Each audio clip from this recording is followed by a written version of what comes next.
the balance of solicitation methods we use at Leeds are first off the telephone, which is the most important of them. Second after that would be adverts in our alumni magazine, which we may be doing inserts as well in the future. Third would be direct mail, and fourth would be email.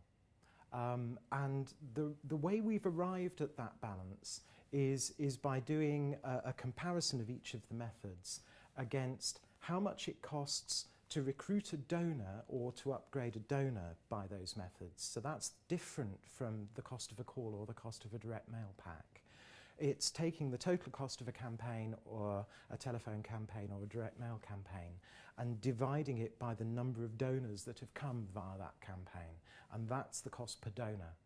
And then we compare that cost per donor, we have that cost per donor, and for each method we also have an income per alum figure as well, so that you can look and you can say, okay, telephone has a cost of say £60 per donor and £20,000 per 1,000 alumni. Direct mail has a cost of £150 per donor and income of only £3,000 per 1,000 alumni, and you can then make a good comparison. Now, when we've run those figures for ourselves at Leeds, we've found that the telephone wins every time. And so what's happened is that direct mail has taken a second string because it is more expensive to get the donors via direct mail than it is via the phone, and they give less money per 1,000 donors you mail.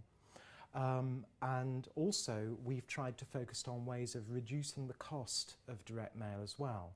And what we found is that the alumni magazine, putting adverts in the alumni magazine, which we're already paying all the print and postage costs for anyway, and using the address carrier sheet as a way of getting donation, as the response mechanism, it brings in exactly as much as a standalone direct mail appeal would have done, for about 4/5 of the income that it would have cost. So that's very big for us. One thing that we're looking at further to try and boost the response from alumni magazine adverts is maybe giving a text giving option on those as well, so that we can really then see, you know, who is, you know, not engaged enough to fill in the carrier sheet but might respond with a text. That should also give us more mobile numbers, and we can take those people's initial interest and see if we can convert it to regular giving. So that's the balance, and how we've arrived at it. But it does depend on people doing their own figures.